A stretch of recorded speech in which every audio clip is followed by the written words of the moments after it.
Hey everybody, welcome to the Sci-Fi Modeler YouTube page.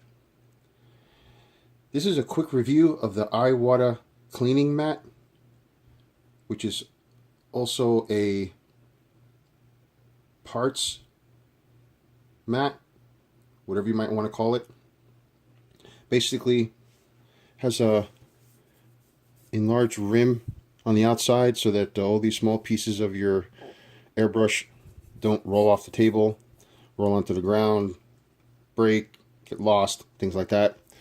Has a nice diagram of a typical airbrush and its pieces, sort of to help you put it back together. But once you do it like 2 or 3 times, it's really easy.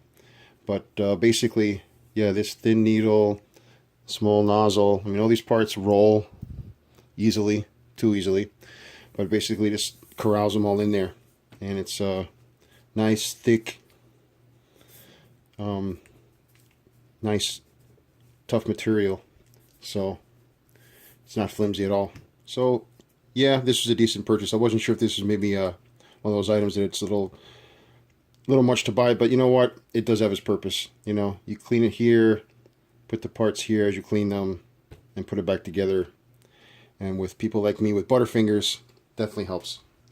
I bought this at Blick. It was at a really decent price. And that's about it for now. All right. Until next time, please like and subscribe.